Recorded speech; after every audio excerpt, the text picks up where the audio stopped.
الحمد للہ والصلاة والسلام علی رسول اللہ وعلی آلہ وصحبہ ومن والاه۔ محترم بھائیو، السلام علیکم ورحمۃ اللہ وبرکاتہ۔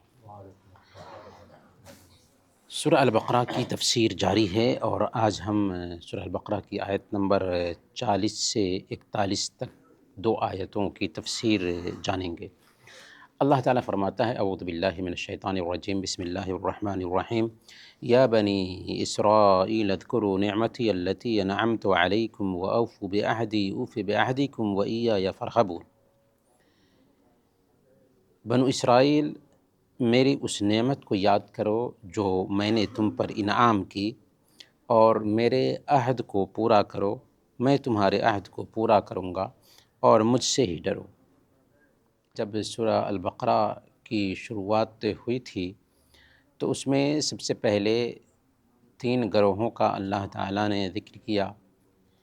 ایمان والوں کا ذکر کیا، کفار کا ذکر کیا، منافقین کا ذکر کیا، اور اس کے بعد تمام انسانوں کو خطاب کیا تھا کہ اے انسانوں، صرف ایک اللہ کی عبادت کرو، اور صرف ایک اللہ کی عبادت کیوں ہونی چاہیے اس کی دلیل بھی دی تھی۔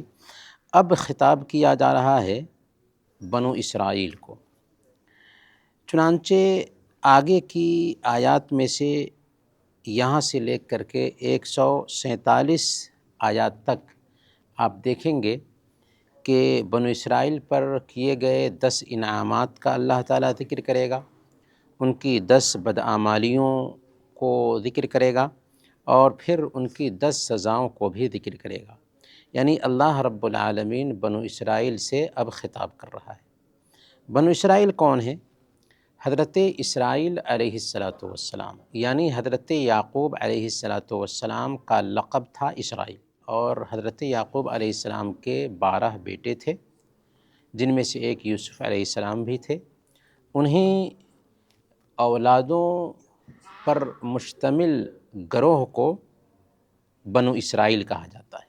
آج یہود جو ہے نا، انہی کی طرف اپنے آپ کو منسوب کرتے ہیں، حالانکہ ان کا صرف دعویٰ ہے۔ برکیف بنو اسرائیل کو اب ان آیات میں خطاب کیا جا رہا ہے، اور اللہ تعالیٰ فرما رہا ہے یا بنی اسرائیل اذکروا نعمتی التی انعمت علیکم۔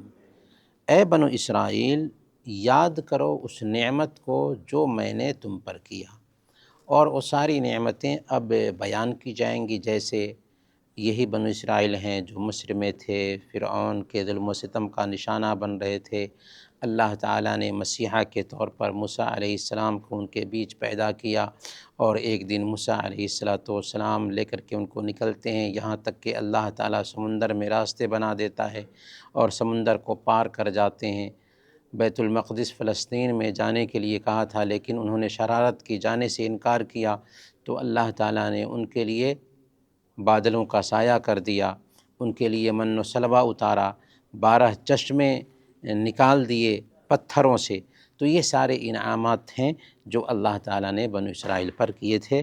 انہی انعامات کی طرف اللہ تعالیٰ اشارہ کر رہا ہے کہ یاد کرو ان نعمتوں کو جو ہم نے خاص تمہارے اوپر کیا، اور ان نعمتوں کو یاد کر کے رب کے شکر گزار بن جاؤ، اور میرے عہد کو پورا کرو، میں تمہارے عہد کو پورا کروں گا۔ عہد سے کیا مراد ہے؟ عہد سے مراد وہ عہد ہے جو اللہ رب العالمین نے ان سے لیا تھا، جس کا ذکر سورہ المائدہ آیت نمبر 12 میں اللہ تعالیٰ نے کیا ہے۔ یہ عہد کرو کہ تم نماز قائم کرو گے، تم زکوٰۃ دو گے، میرے رسولوں پر ایمان لاؤ گے، اور رسولوں پر ایمان لانے میں اللہ کے نبی صلی اللہ علیہ وسلم پر ایمان لانا بھی شامل ہے۔ ان کی مدد کرو گے، ان کو اچھا قرض دو گے۔ تو اللہ تعالیٰ نے یہ عہد لیا تھا بنو اسرائیل سے، اور اللہ تعالیٰ نے فرمایا کہ تم اگر اس عہد و پیمان کو پورا کرو گے تو میں اپنا عہد پورا کروں گا، یعنی اس پر تمہیں اجر اور ثواب دوں گا، اور تم جو ذلیل کر دیے گئے ہو پھر تمہاری عزت بڑھ جائے گی، تمہارا مقام بڑھ جائے گا۔ پھر اللہ تعالیٰ نے فرمایا کہ مجھ سے ہی ڈرو، یعنی جب تمہارے اندر اللہ کا ڈر پیدا ہوگا تو تم شریعت کے باغی نہیں بنو گے، شریعت کے خلاف نہیں چلو گے، بلکہ اللہ اور اس کے رسول پر ایمان لاؤ گے۔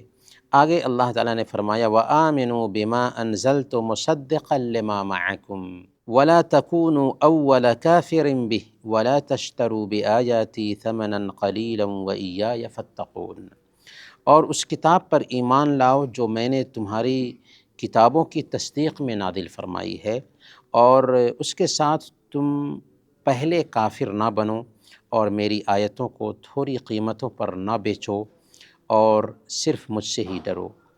اس میں پھر اللہ رب العالمین ان کو سمجھا رہا ہے کہ اس کتاب پر ایمان لاؤ جو میں نے تمہاری کتابوں کی تصدیق میں نازل فرمائی ہے۔ اس سے مراد کیا ہے؟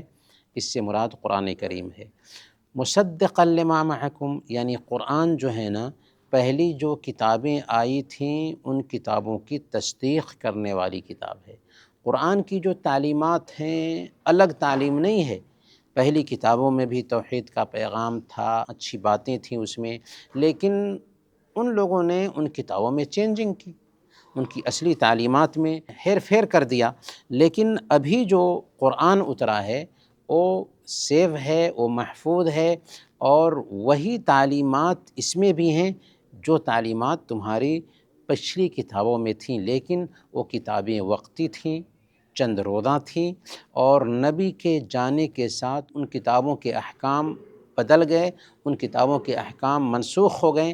اب تمہارے لیے ضروری ہے کہ تم قرآن پر ایمان لاؤ، کیونکہ صحیح مسلم کی روایت ہے، اللہ کے نبی صلی اللہ علیہ وسلم نے بیان فرمایا والذی نفسی بیدہ لا یسمع بی احد من هذه الامہ یہودی ولا نصرانی ثم یموت ولم یؤمن بالذی ارسلت بہ الا کان من اصحاب النار، قسم ہے اس ذات کی جس کے ہاتھ میں میری جان ہے، جو کوئی بھی اس امت کا چاہے وہ یہودی ہو یا عیسائی ہو، میرے پیغام کے بارے میں سنتا ہے اور مجھ پر ایمان لائے بغیر مر جاتا ہے، وہ کہاں جائے گا؟ وہ جہنم میں جائے گا، الا کان من اصحاب النار۔ تو کوئی بھی یہودی، کوئی بھی عیسائی آج اگر بولے کہ میں حضرت عیسیٰ علیہ السلام کی تعلیمات پر عمل کر رہا ہوں، حضرت موسیٰ علیہ السلام کی تعلیمات پر عمل کر رہا ہوں، تو جھوٹا ہے۔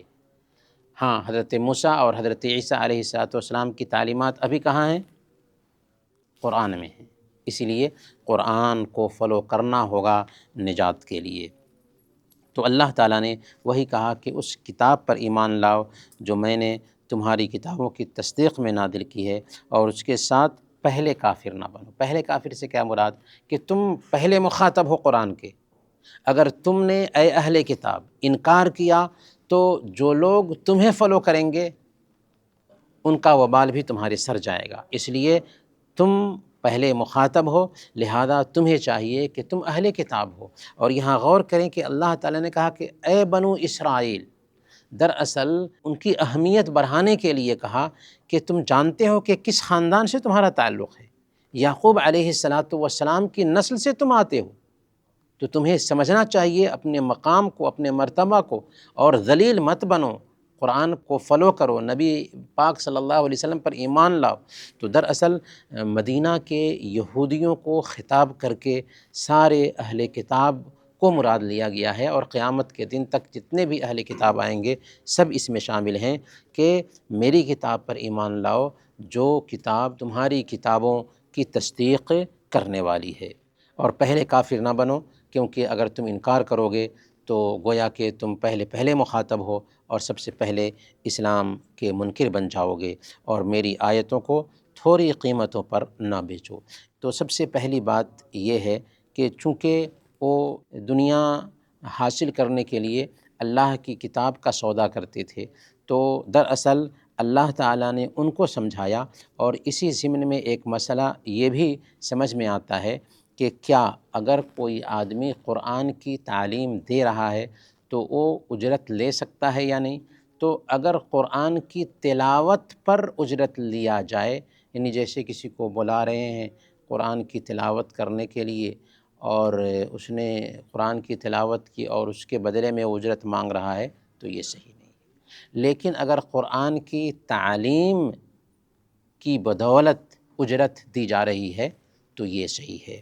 صحیح بخاری کی روایت ہے، صحابہ کرام کا ایک گروہ ایک سفر میں تھا، تو ایک جگہ پر رہنے کی نوبت آئی تو بستی والوں نے ضیافت سے انکار کر دیا۔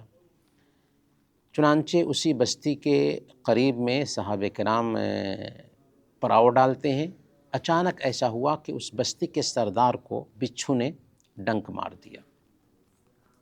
لوگ آئے اور صحابہ کرام سے عرض کیا کہ اگر آپ میں کوئی آدمی ہے جو ہمارے سردار کو دم کر سکے تو ہمارے سردار کو دم کر دیجیے۔ صحابہ نے کہا کہ تم نے ہماری ضیافت سے انکار کیا ہے، ہم اس وقت تک دم نہیں کریں گے جب تک کہ تم اس کی مزدوری نہ دو۔ چنانچہ ایک صحابی گئے اور ان کے اوپر سورہ فاتحہ پڑھ کر کے دم کیا اور وہ ٹھیک ہو گیا۔ چنانچہ انہوں نے بکریوں کا ایک ریوڑ دیا، لیکن صحابہ کرام اس کو آپس میں تقسیم کرنے کے لیے راضی نہیں ہوئے۔ اللہ کے نبی صلی اللہ علیہ وسلم کے پاس آئے اور سارا ماجرا ذکر کیا اللہ کے نبی صلی اللہ علیہ وسلم سے، تو اللہ کے نبی صلی اللہ علیہ وسلم نے اس کی تحسین فرمائی اور کہا ان حق ما اخذتم علیہ اجرا کتاب اللہ، کہ سب سے بہتر چیز جس پر تم مزدوری لو وہ اللہ کی کتاب ہے۔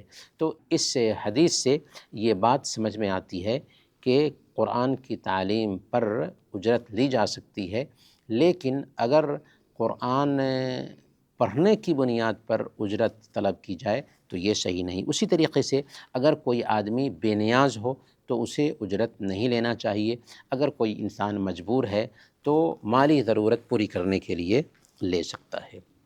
برکیف یہاں پر بنو اسرائیل کا ذکر کیا جا رہا ہے اور کہا جا رہا ہے وَلَا تَشْتَرُوا بِآيَاتِي ثَمَنًا قَلِيلًا، میری آیتوں کو تھوڑی قیمت پر مت بیچو، وَإِيَّايَ فَاتَّقُونِ، اور صرف مجھ سے ہی ڈرو۔ اگر تم ڈرو گے مجھ سے تو میرے حکم کو مانو گے، میرے نبی کو فالو کرو گے۔ تو بنیادی طور پر ان دو آیات میں اور آگے آنے والی آیات میں بنو اسرائیل کے اوپر اللہ تعالیٰ نے جو نعمتیں کی تھی ان نعمتوں کا ذکر ہے، ان کے اوپر جو اللہ رب العالمین کا انعام ہوا تھا ان انعامات کا ذکر ہے، اور اسی کے ضمن میں ان کو دعوت دی گئی ہے کہ تمہیں اللہ کے نبی صلی اللہ علیہ وسلم پر ایمان لانا چاہیے۔ وصلی اللہ علی نبینا محمد وعلی آلہ وصحبہ اجمعین۔